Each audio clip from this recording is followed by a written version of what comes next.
Welcome to the Vending and Arcade podcast, where we interview people from all over the industry doing vending and arcade. This is going to be episode number 4 or 5, something like that. And this is our second in-person podcast, and probably only one of 4 that we're going to be doing until next year's NBVA, because there's no way I'm traveling all over the country for one episode. No.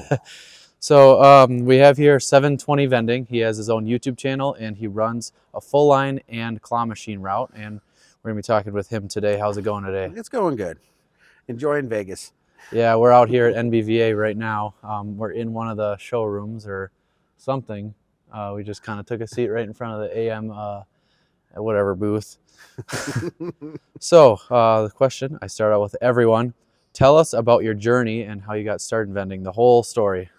So back in 2014, I started watching vending videos, Claw Kickers. Way back when he was just like 16, 17 in Phoenix. And he's here today. Yeah. He's here today. I got to meet him. Like, that was awesome. And I learned some of the stuff he was doing, bought my first soda machine, and... Well, and he didn't have any full line, did he? He did. He did. He had full line in a laundromat in Phoenix. Okay. He had snacks and sodas in a laundromat in Phoenix. Did he get rid of that pretty quick? Or when he moved to Michigan, he sold off everything. Oh, okay.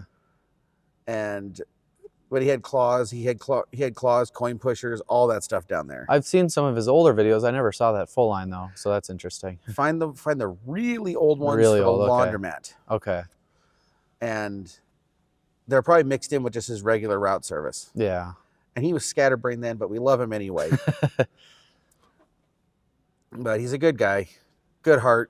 He was your inspiration to get going? He was my inspiration to get started and buy my first one. I bought my first machine and placed it. And after about 5-6 months, I bought my second machine. And that first machine, where did you put it? In the mailroom of my mobile home park. Okay, and what machine was that? It was a USI CB6 6 selection 200 can soda machine. There you go. Okay. And it's still in service. Oh, is that one of the ones that's been broken into? It's been broken into one time. Okay. And then I purchased a Dixie Narco 320. It's an old single price one. Put it in the same park.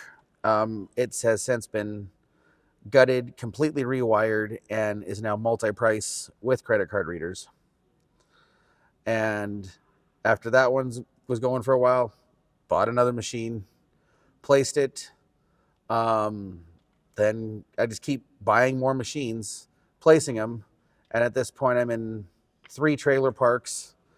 And then an apartment complex calls me, wanting to know if I'm still doing... a friend of mine called me and asked me if I'm still doing vending. I go, yeah. And he goes, we just kicked our vendor out after he's been here 3.5 months and serviced the machines twice, and they're all broken down. So we kicked him out, and he goes, can I give your information to my boss? I'm like, sure. Well, lo and behold, it is now 5 years later, and I'm still there. That's been a while. And so I must be doing something right if I'm still there. And so then I have since found a hotel to put three machines in, one combo, a snack, and then one soda machine. I have a warehouse. Does so. But I don't own the machine. I just service it and collect the money. So okay. I don't have to worry about that's pretty lucrative. Finding a new location for it. And then I got into, after watching Matt, Galaxy Games 843, Howard Hospitality Group, and Extreme Vending and Quick Play for a year, 2 years, and interacting with them, I finally decided to bite the bullet and buy my first 2 claw machines. I have one in a boba tea shop, and I have one in a restaurant. Not going to lie, it's going to be a Hooters. Love it. They love me. I'm happy to help them. Those 2 claw machines are absolutely killing it, and I'm hoping to buy some more while I'm here this trip, and either have them shipped home or win one. That would be pretty nice. I will be there for the drawing. If I win one, it'll be shipped to my house. I hope I win the big one. Or a key catch. I want a key catcher so bad. But those are like hard to get because they're always out of stock. Are they? Okay. That's not And good. We want one too. just want to build the brand bigger. Yeah, for sure. And at this point, how many locations do you have, and how many machines in total? 12 machines total, 10 of them snack, 10 of them full line, 2 of them claw, and 1, 2, 3, 4, 5, 6, 8 locations. Between 12 machines, Machines. 8 locations. Okay, sweet. My mobile home parks, one mobile home park has 2, 2 parks have 1 each. The hotel has 3 machines, the warehouse has 1, and then and then the 2 claw machines. And how did you end up getting into those trailer parks? Because if I'm walking into a trailer park, I have no idea where to call. And I've gone to just the park manager there, okay. and I was actually living in that park at the time, so I was able to talk to my manager. Oh, okay. And turns out the other two parks I'm in are owned by the same company. So there the you word go. of me got around to the other managers, and they're like, let's bring a machine in. So that hard way is just that first location, and then that kind of spirals into more. It spirals into more. Yep. There you go. And then regarding the soda machine, or regarding the full line, not the minis, Yeah. where do you get your product and at what price? Usually I get a lot of it from Sam's Club, especially for the snack machines, Sam's Club. For the sodas, if it's not on sale at my local grocery stores, I will go to Sam's Club. If it's on sale at my local grocery stores, I will go in and clean them out. But I usually only keep enough stock on hand to restock the machines for a week to 2 weeks. Okay. Because I just don't have a place to store all that inventory. Okay, kind of still running it out of your house. Yes. Yeah. Well, and that's great because anyone starting is going to run it out of their house. It probably, if I were to guess, probably take 20 to 30 machines to upgrade to even a small little warehouse. At that point, I would probably switch to alternating my schedule to where I can still load up half the route in my car, do the route, and then do the other half of the route another day. Mm-hmm. So it would still balance out really well. And for the first 8.5 years of my business, I ran it with a little tiny car. And now I'm up to a full-size SUV. So how did you transport those machines at first? I have a pickup truck. Oh, okay. There you go. And the soda machines, I laid them down. Not supposed to, but I did. But how far did you transport them? Oh, usually within 5 to 10 miles. Okay. Well, So- as long as it's not Stand that them up far of a and- difference. I stand them up. I let them sit for 24 hours so that the refrigerant goes back down. Even more. Maybe a few days at least. Yeah, it's registration. It's like you have to treat it like a refrigerator. So if you lay a refrigerator down, it's got to stand up for 24 hours. Yeah. And that's all it truly is just a refrigerator. Pretty much.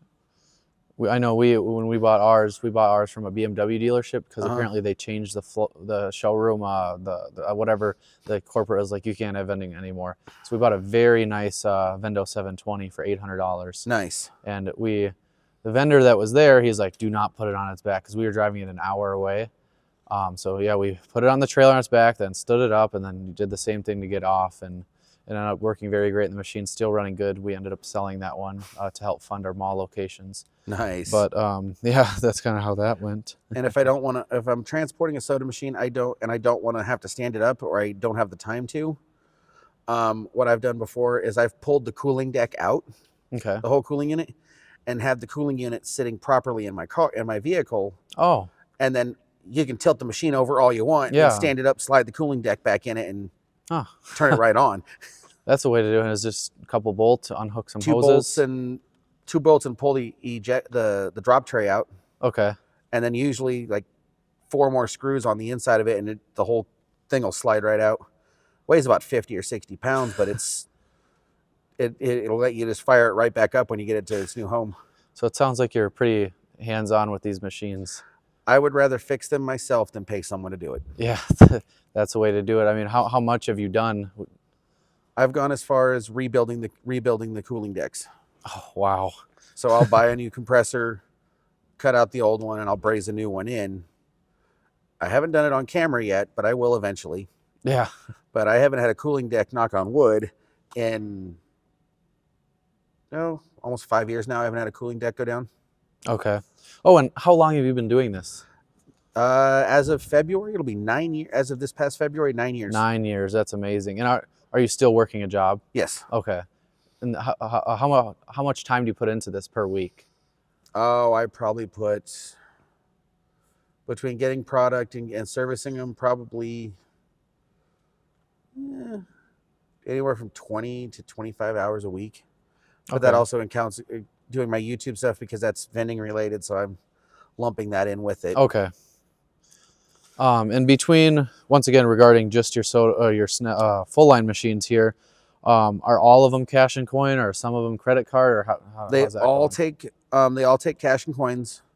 Down to 2 machines that I have left that are not on credit card readers. So, how you said 10? So 8 out of the 10 are Eight credit out card. of the 10. 8 out of the 10 have credit card readers on them. Okay. Yeah, that's pretty good. And tell us a little bit about those credit card readers. What do you use? How does everything work? I don't use Nyax. I use Cantaloupe. Okay. I have a mix of the ePort G10s and the G11s. Okay. And the new ePort Engage combos. Okay. And I love them. They work great. I have had maybe 2 issues in the 2.5 years I've had Cantaloupe. Okay. Yeah, that's pretty good. And how's their customer service? Anytime I've called, I've gotten straight through to a tech, or if I have to call after business hours, they usually call me back first thing the next morning. Oh, okay. If it's a tier 1 issue, like a priority 1, they will get you to after hour. You'll leave a message for their after hours, and then usually someone within 30 to 40 minutes will call you. Nice. And what percentage of sales are you seeing between your locations, or for credit card? For credit cards, it varies. So it bumped, adding credit cards to my machines bumped my sales at least 25%. Okay. Yeah, that's pretty good, especially for full line. I know we put a credit card reader on ours, and it did not do 25%. I can tell you that. And I also look at it this way, because I have some machines that don't do so well, even with the credit card readers. They still do their average, like my mobile home parks. They still do their averages and stuff like that. With the time of year, the sales fluctuate. Kids aren't outside as much. But the good thing about having the card reader, yes, you're paying the service fee. Okay, that sucks. But to get that stock, you can track the stock on your phone, right? But I can track the stock. I can track the sales.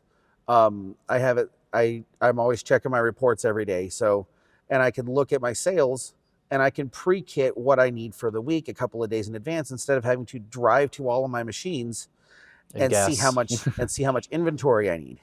Yeah, and to me, as long as you're breaking even on that credit card reader, it's worth it to just have it for the stock. Yeah. Especially in full line. And Cantaloupe's been good to me. They're giving me a discount for anybody that wants to purchase off mine. Okay, like in your description of your YouTube videos? In my description YouTube videos, you can get the G11 Pulse kit. Okay. Which even if you don't use it for Pulse, you can still use it for vending. Okay. And the ePort Engage series, which is their touchscreen version for vending machines only right now. They gave me a discount code, and it gives you $30 off if you use the code. Oh, wow. At checkout. Yeah, that adds up if you do quite a few readers. It brings them down from like $330 to $300 a piece. Okay. That's what Nyax is about. So, yeah, it's all about just how it works better. And, would you say the ePorts are, from what you've heard when you've talked to people, are ePorts better for full line, or are they? They're very, I like them better for full line, and people like them they've been very tried and true in full line. Okay. And they're not so much in the amusement world as they probably should be, but they're getting there. I've seen them on a lot of, like, when you go into Walmarts and stuff, I see them on those like big older looking machines, but never on the new ones. Never on the new ones. And it just depends on what NEN is doing for that. Yeah. Because NEN has a massive contract for Walmart. Okay. And Walmart's actually trying to kick NEN out from the last I heard. Oh. But it's due to the theft issues. And my local Walmart near me, they took out all the coin mechs, all the bill validators out of all their machines in the arcade at Walmart. Just cashless. And put a kiosk system in. Wow. So there is one station where you can load a cash onto a kiosk card and use it on all the machines, or you can use your debit card on all the machines. Huh. That's actually pretty cool. I don't doubt it one bit, and I bet it cut down on their theft because people were breaking into the machines all the time. Wow. And regarding those readers, how weatherproof are they? I have not had one go down for weather. Really? Okay. and they sit on. I have one machine that sits facing to the north, so it gets frozen. I have multiple machines with the card readers facing the south, so they get baked in the sun. And you're in Colorado, so Yeah. that's essential. Yeah. To have a good weatherproof reader. And even if it's snowing and raining out, they'll still swipe their card or tap their card. It'll still work. Yeah. Yeah, that's pretty cool. We'll move on here a little bit to your mini claw machines. Tell us a little bit about those and like where you get the machines and how you've done all that. I got the machines from candymachines.com. Love Kevin. Love the group. They helped me get them financed. I would think it would take me like a year to pay them off. Well, I was wrong. I had them paid off in 6 months. Did you just take the profits from that and just keep on putting it into that payment? I kept I had one of my months. I had a $1,500 month. Oh wow! So I took $700 and I just put a $700 payment right on the car on the financing. Wow! And it's like, okay, instead of paying $120 a month for a year, I just here's $700, like boom. Okay. And per unit, so for one mini, stock included, credit card reader and everything, what did that total come out to? So the card readers I got from Cantaloupe, and I got them on the rental program, so they didn't cost me anything up front. Okay. Cantaloupe will rent them to you for about $17 or $18 a month. Okay. But that includes all their support. I mean, it's like a permanent rental program. But even if the 1-year warranty is up on the hardware and it goes down, you call them up, and if they verify that it's failed and it's not, you didn't destroy it, they'll send you another one. Okay. But it's always covered under warranty at that point. Huh. So for the extra $7, $8 a month, it's a little bit of a peace of mind to have just your card readers going. I would see not wanting to do that on full line, but when it comes to amusement equipment, you're not really vending out things, so you can kind of budget a little more for expenses like that. Yeah, but I have it on my full lines too. Oh, okay. You find okay. Because it's just that way it doesn't cost me. So like if I add a new machine, it's not costing me an extra $300 up front to put a card reader on it. It's just zero. They send it to me for $20 for the shipping, and I slap it in the machine. I'm good to go. Okay. And it's just been a really good relationship with them. And so when I got my claw machines, Gopher, bless his heart, love him, helped me figure out what to do. Even though he's a Nayax guy, he helped me figure out where I needed to connect, what to hook up, and how to hook up inside the Super Minis to get my Cantaloupe E ports hooked up. Okay. Because I tried scouring the internet for some kind of setup steps for it, and it doesn't exist. Yeah, you were just telling me before, you're probably the first person to do it on a modern machine. And now it's there. Yeah. But I mean, like all these vendors, like you see all these old Sugarloaf machines with Cantaloupe card readers, but nobody wants to tell you how they did it. No. No, I mean, even with the Nayax pulse system and everything, it took my dad and I so long to figure that stuff out. I mean, there is some tutorials, but a lot of the tutorials are just like they're missing things, and we had to kind of piece things together. Yeah, and like Matt's done it. David with Extreme Vending's done it. I did it complete tutorial on how to solder in wires and do a really professional setup to track cash and coin on a system that's not, candy machines where they do it really nice for you. Well, we figured it out. The CPU connector, it's like $3 on Amazon. You get that, you cut it, and then you take both ends, you connect one to the machine, you splice it in, you solder it, you do all that to both pulses and the power and whatever, and then the other one, same thing. So basically when you go to the system, because we've had issues in the past where if we want to test it, it'll track it on the Nayax, we have to pay sales tax on that dollar, everything like that. Yeah. So now we go there, we unplug that 4-pin, Nayax gets shut off, we can test it all we want. So for you guys wanting to know how to do a Nayax, personally I think that's the best tutorial on the internet for at least a machine that's not anywhere. I mean, when it comes to Mega Minis and stuff, that's a little bit easier, but when it comes to a machine, we did that on our Winner's Cube. No, we did that on our Prize Cube claw machine, and that was a 10-year-old machine. It's definitely not ready for a card reader. So no. Yeah, the Cantaloupe ones, the Cantaloupe gives you the diagram for the pulse setup. Mm-hmm. So you give it, the red and the black wires go to 24 volts. Okay. So since there's not exactly a direct 24 volt connection in the machine, but the claws use 24 volts is what I found out. Okay. So the power supplies in there do 12 volts and 24 volts. Okay. Well, I just tapped the 2 leads I need for the card reader onto the 24 volt claw connection. Mm-hmm. So it's always 24 volts once it's on. So that powered up that. I did the ground to the ground. There is a 12 volt trigger wire Yep. that allows it to be enabled. And so that goes to just one of the 12 volt lines. And then the pulse wire coming off the bill validator, because it's on the Super Minis, it's one pulse wire. So it's basically spliced. One goes down to the bill validator, one goes over to the coin mech. Okay. And so I tapped into that for the pulse signal and the pulse read signal. Okay.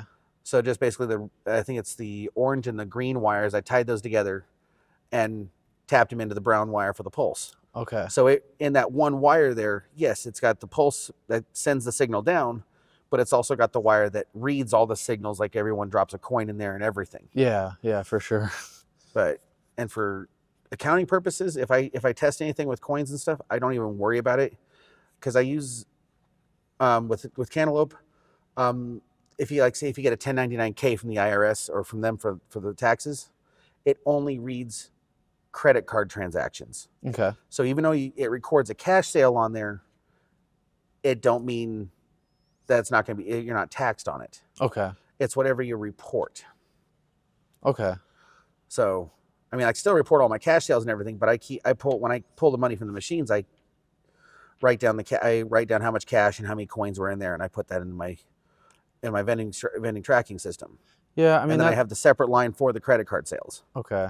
That's what we found pretty good about Nayax, is that they have a pretty good setup to where we put Pulse 1 onto the coin mech. Uh-huh. And then we have Pulse 2. You have to call them to activate it, and that goes into the dollar bill acceptor. We track cash, coin, and credit. Especially for our malls, all we do, February to March, one PDF. It reports every single dime. That's all we got to do. We don't have to do anything complicated. That means they trust us. There's no way we're skimming money. Yeah. And it just makes it really easy for mall managers. I mean, I get the situation you're in. It's like, okay, you're probably just handing them cash, right? I actually cut each one of them a check. Okay, so that End of every leaves a month. paper trail. It's a little easier to track than for taxes. So I use Vensoft to track to do all my full line and my claws. Okay. And what I do is I don't count how many toys I have in the machine each week. When I go to collect from it. Yeah, I don't really. I just count the prize. So when I go into my Vensoft application on my phone, it asks for the prize out counter reading. Okay. So I type in the new number for the prize out. So it's got the previous number, and then I type in the new prize out number. Okay. And it says, this is how many prizes were won. But as we all know, the prize sensor, if someone accidentally wins a double win, it's going to count as one win. Okay. So there's no perfect way to do it on any claw machine. And there's so many prizes in there. It would probably add on a half hour to do that. To do the inventory. Yep. So what I do is I'll just take the prize out counter, put it in there. It's like, okay, so I won 75 prizes paid out. Mm-hmm. So I put at least 75 prizes back in, but I'll count how many I put in. Okay. Or I'll come there with I'll fill a bag at home with a mix of like 100 items, and I'll just fill the whole bag into the machine. And then I hit the reset button on my card reader, and it tells me credit card sales on the card reader, and it resets the cash boxes. Okay. And so then I dump the change, and pull the cash, take it home, count it all, and then I put those numbers into my Vensoft, and at the end of every month, it tells me how much my commission is for each location. Okay. And then I just go to the bank and here's a cashier's check, and I give each location their checks. Nice, and you can, if they ask, you can be like, yeah, show them your phone with the Vensoft, and. Or if they ask, nobody's ever asked. Yeah, we haven't had anyone ask either, but I've heard some horror stories where business, people get kicked out of locations because people don't trust people, stuff like that. But that's a pretty good way to do it. If you can't have any trust, it's not really good. Yeah, exactly. And with my Vensoft, is like, say it does reporting. So it's always reporting. Every time I enter information, enter trips, my mileage logs, all that expenses, it tracks it all. And so if I needed to run a report for a particular location of how much like the sales were for that month, I can just go into my reporting, pull this month, and say, here's this month, and filter it down to this machine. Okay. and generate a PDF report, and I can just print it off and hand it to them. And I've used VendSoft since 2018 now. Okay. So I can actually pull all of my reports back to when I first started using it. Okay. A little bit back to the price. So what did you end up getting those machines for, the minis? With financing, That's 10. $2,900 for both of them. And that's 10% interest, right? You Yeah. said? Okay. Yeah, that's a pretty good deal if you're not putting it. When you do that, is there any money up front? I used a firm through Yep. Candy Machines, and no, actually I didn't. It didn't ask for anything up front. At least I don't think it did. Maybe the If first it did, payment. maybe the first payment. So it would have been like, if I would have done it, it would have been like $121 for the first payment. Okay, and then next month, yeah. Yeah. That's actually a pretty good deal especially if you find a location. That's the hardest thing to do in Yes. vending, and then you don't end up having the cash. Beautiful. Yeah. Because you don't want to risk someone else coming and snagging it up. No. Well, for your minis, what kind of product do you use? I use product from Amazon, Candy Machines, Eva from Alibaba. Is that plush? All plush? Plush, so I get plush from Candy Machines. I get plush from Alibaba. I get boba plush from Amazon. Okay. I have an Amazon business account, and apparently if you have an Amazon business account, you can be tax exempt. Did not realize that till they offered it to me. That's pretty cool. Okay. And I did one order from like Sweet Treat King and a couple others for plush. I usually get the mix. I get the mixes from Candy Machines. Okay. Like the mini machine plush, like the ducks, the poppets. I get watches all the time. Do you do a lot of generics, or do you have a lot lot of generics, and I do some of the licensed plush and not so licensed plush. If you were to give it a percentage, how much would be licensed? Like about 50-50. 50-50. Okay. Or should be licensed. It's the stuff I get from Alibaba. Yeah, because we're discovering that a little bit. In my mall claw, I did 100% license, and I realized I can't pay out anymore. $350 a piece, I can't pay out. No. So then we switched. Now we're about 60% licensed, in like the middle where the range is, because the under the sea has a really bad outside range. Yeah. So we have a lot of, around the edges we'll have a lot of license. In the middle we'll have like maybe 1 or 2 license. A lot of generics in the middle there. But now we can pay out a little better. Yeah. But at 50-50, and especially, what price would you say each item would be? Anywhere from, depending on the plush, anywhere from 20 cents to like $1. Wow, okay. Just in that range, and it just goes into my generic plush mix pile. Are you at 50 cents or $1 per play? I'm at $1 per play. So pretty much whatever you pay out, no matter what, you're still making money. That's awesome. And that's the thing about the mini claws. It's like our claws, if we paid out every time, we'd be losing money. Yes. But with the minis, it sounds like that's pretty lucrative with Yeah. how much you're making money. What do you usually pay out? Like, what's that rate? One machine's set to like 1 and 8. The other machine is set to like 1 and 4. Okay. Because I don't see, when I go to collect from it, I don't see much wins on it, but I see a lot of cash. Okay. Or a lot of sales on it. Whereas the other machine, I'll see a lot of cash, but they've cleaned out like 70 or 80 prizes in a 2-week period. So they just got good at it. The boba shop, they're like eagle eyes on nailing them. Oh my gosh. The Hooters, it's probably a lot of the regulars, the customers and stuff that don't play machines a lot. Yeah. Or that are a little too intoxicated when they're playing, which I'm not gonna knock. They're giving me money. But they'll, like, say I'll do a 2-week period and I'll have 40 prizes paid out on the Hooters machine, and I'll have 75 to 120 paid out on the boba shop. Wow. And I pull out the money, and there's only like $50 difference between how much money came out of each machine. Yeah. But the amount of prizes won is like drastic. So I've tried setting the Hooters one to a lot easier to try and get more people to win, so it doesn't look like it's rigged. Yeah. I mean, they're claw machines. They're gonna be rigged to a sense. With that plush, kind of, what is your best seller, and then is that your favorite? So for the plush, like toys, like stuff like that, my boba shop, the boba plushies, Okay. those do great. Is that your favorite? Your My personal favorites favorite? would be the vinyl keychains. Okay. The vinyl character keychains. Mm-hmm. I'll put them in there, and people target them. Okay. I mean, I'll put a couple on top. I'll put some more in the middle, and I'll put a lot more in the middle. So I'll make them dig for them. Okay. Or I'll bury them down some, and I'll have the little loops on the end of them hanging up towards the top, so people have to work to try and get them. There you go. And for prize locker prizes, what do you do up there? Currently, one of them's got a corduroy Pikachu in it, and the other one's got a karaoke microphone. What are the prices on those? I think I paid $5 for the Pikachu and $5 for the karaoke mic. Yeah, so the more people we talk to, we realize it's probably a better idea to get cheaper prize locker prizes, because I know we're running probably a $30 to $40 prize locker prize, and it's just like, we don't want to pay it out. But it sounds like, if a $5 prize locker prize, it's like, oh, I'd pay it out, whatever, I'll just get Five Below is a good place to get prize locker prizes. Okay. Yeah, we'll have to take a trip there. Because you can get like Bluetooth headphones and microphones and stuff like that. Like stuff that people will play for, but not break the bank to let it go. Yeah. And we'll start with mini claws since we're on that topic already. What do you do when you look for locations for mini claws? A lot of foot traffic. Okay.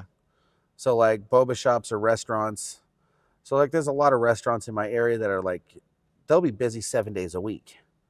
And if I notice that they've got a lot of, if I go in there and eat, because I'll visit all my restaurants in my area, because I live in Thornton, Colorado, so there's a lot of restaurants. Okay. And so I'll go visit them and look at them, like Mexican restaurants. We got a lot of those. And if they're busy all the time and they don't have a claw machine, or they have an ATM, and I see a lot of kids there, it's like the kids tend to start running around when there's nothing for the kids to do. Mm-hmm. So at that point, I'll try and talk to the owner if he's there, or if not, I'll try and come back on a day when he's there and it's not so slammed. Because if it's slammed, he's busy focusing on his customers, and I don't want to interrupt that business. Yeah. But it's a good way to judge how busy a restaurant or how busy a location is before you want to try and place a machine there and try and do your pitch. And regarding your pitch, what does your typical pitch look like for the claw machines? I introduce myself and tell them that I do vending and that I do claw machines, and I was wondering if they'd be interested in having a machine on site. Won't cost them anything, and it takes up less than 2 square feet of space. That it's a nice little small machine. It's about the size of an ATM. I take coins, cash, and cards. So, or if you so choose, if they start biting on it and they get hesitate, I've had one hesitate because they don't want change, because they don't want clogged coin mechs and people beating up on the machine. Or coin mechs is like, well, if you're having a problem with cash and coins, I can do cashless only. Okay. Because you can do that on those. Yeah. Some locations you got to get a little creative with the way. And if they say yes, I'll bring a machine. Because I'll have a machine ready to go, and if I have to do modifications to it to get it ready, I will do it. But I'll bring it and get it loaded in and get it on location. Okay. And I know this whole business is basically a chicken and the egg situation with the machines. We found that quite a bit, especially with searching for a location for an actual arcade. It's like, okay, do we want to go buy this $3,700 SpongeBob coin pusher, or do we want to wait for a location? And it's like, are we going to pass up on the deal, basically? But did you have a machine before you found the location, or did you have a location before you found the machine? So I ordered the machines, and my friend Anime Frank actually had a boba shop location. Was looking for a location, and it was far from him but close to me. Okay. So he helped me get that location, but I made sure to have the machine first. Okay. So I ordered my machines, got them in, got my card readers installed on them, and then just pounded the pavement looking for, because he got me the one location, so that still left one machine sitting in my house. Okay. And then I was going to drive over to another boba shop, and I'm like, no, they told me no last week, so I'm not going to try them again. And it's like, let me give Hooters a shot. And I walk in there, and I just happened to, it's like, boom, I'm like, okay. It's just crazy to me that you have that big of a, commercial space, or not commercial, chain. Not many people get chains. I know Tinker's Toy and Hobby, they have Dairy Queen. But I know a couple other people that have Dairy Queens too. They seem a little more lenient, but to get a chain like that it's really cool. But it's just a franchisee. Yeah, it is just a franchisee, but a lot of times those franchisees will own 50 of them. Yeah. So then it's hard. You walk in, you go to an employee, they're like, "What? This is Hooters." And then you find the manager, then to the the branch manager. It's the work down the whole Get chain. up high on the food chain. Yeah, pretty much. We'll circle back to the same question. What do you look for in your locations, but for your full line? Generally, that's going to be like foot traffic if I know it's going to be there. Preferably greater than 50 employees if it's going to be inside of an office or something like that. Okay. Or like a hotel if they have if they're a busy hotel. Okay. Because on the hotels, I will actually also include like shampoo, conditioner, toothbrushes, Okay. cell phone chargers. Like my hotel location, I got cell phone cables in there. What is your best seller for those like unique items? Toothbrushes. Toothbrushes, okay. And I always thought that was a cool item. I owned a hotel vending machine for a little while there. Didn't do very well, but I always thought like if I did those items, they don't expire. No. So that's awesome. Yeah, that's a good thing. So like my toothbrush kits I have, I get them in bulk. And it's a little tiny tube of toothpaste, a toothbrush, and a hairbrush. Okay. And I got a case of like 200 of them. And I think I paid like 22 cents a piece for them. And what do you sell them for? $2.50. That's a heck of a markup right there. Cell phone cables, the charging cables I have, it's a type A cable it'll do the tri-tip. It'll do micro, type C, and iPhone. Okay. And the cables, I sell them for $5. And right next to it in the same machine, I have 3-amp superchargers. Okay. For $5 a piece too. And what do you get those for? I get the superchargers for about $2 a piece, and I get the cables for 50 cents a piece. That's pretty good markup. Yeah. Thank you, Alibaba. I got them with Eva from Alibaba. Okay. And once you find that location with higher foot traffic, high employees, what is your pitch to those? And how do you find that owner? Because I know vending machines are hard to find the owner of, especially vending in machines office. are hard to find owners. Generally, you want to get up as high as you can on the food chain. Okay. If it can be the owner, great. If not, the general manager. And it's just, you talk to them, you try and you're offering the service to them. I don't ever bring up commission. If I'm going to have to pay a commission, I want them to bring it up, and then I will negotiate. Okay. Do you pay commission on any of your lines? Two of my trailer parks, I pay commission. And my warehouse that I don't own the machine at, I pay a commission at. And what is the commission of all those? 10% of revenue or profit? Gross. Or yeah, gross. Gross profit. Okay. So that's after my taxes and cost of goods are out. Okay. So for one trailer park, it's 10%. The other trailer park, it's like 7%. Okay. And then the warehouse location is like 10%. Okay. And is that the only 3 that you have a percentage on? Yeah. And then the boba shop, I pay them like 20%. Okay. That's pretty low typically for a claw machine. And then what was the other place? Your other claw? At Hooters, I give them like 10%. For a claw? Yeah. I wasn't giving them one Wow. originally, and then I offered them a percentage, and then I was able to get my friend into that one. Wow. All right, moving on. What are your business plans moving forward? To grow my amusement side more. Okay. And why is that? I have found that it is more lucrative, easier to maintain. I'm not having to worry about expired product. That is one of the biggest differences between the two. Is like, yes, I still have Profit margins. profit margin. The profit margin is way different. But it's been a lot of hard work to get to the way I'm at. Yeah, I know. And I personally, I've been only doing the business for 10 months. And probably the first 7 months was back and forth and back and forth. Do I want to do vending more? Do I want to do amusement more? Do I want to do vending more? I probably went back and forth 6 times and eventually found that amusement is a lot more. I personally don't own any vending anymore. My business partner does. He owns one vending machine and going to be a second pretty soon here. But typically I try to stay away from them now. A little more lucrative on the amusement side of things. But obviously all vendors just trying to grow. Is there any massive goal?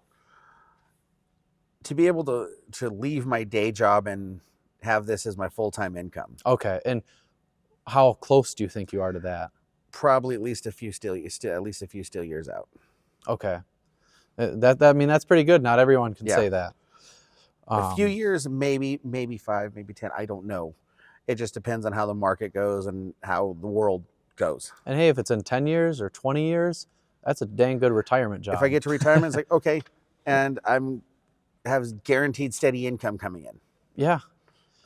And yeah, you just keep on getting locations. Some get kicked out. You keep on adding more. That's an easy retirement. Maybe you got to pay people to move your machines at that point, but I don't know. To me, that sounds like a pretty dang good retirement. Yeah. What are your plans for your YouTube channel moving forward? To help as many people as I can. I mean, like I do all the how-to videos, like when I install new things and do repairs, because there's not many repair videos out there or people doing repair videos, because some of the people who do vending are very reclusive when it comes to explaining how they repair things. Okay. And they would repair vendors would definitely don't want people knowing how the repairs are done, because then they lose money. Well, I grew up in the world where if it's broke, you fix it. And yeah, we don't see enough of that today. No, and it's like everything nowadays is disposable. It's like, oh, it's broken. Okay, just throw it away and get another one. I'm like, no. I mean, some of my soda machine, like one of my soda machines is literally 40 years old. And that's but it's got a brand new, it's got awesome. all new wiring in it, a rebuilt cooling deck, and credit cards. Yeah.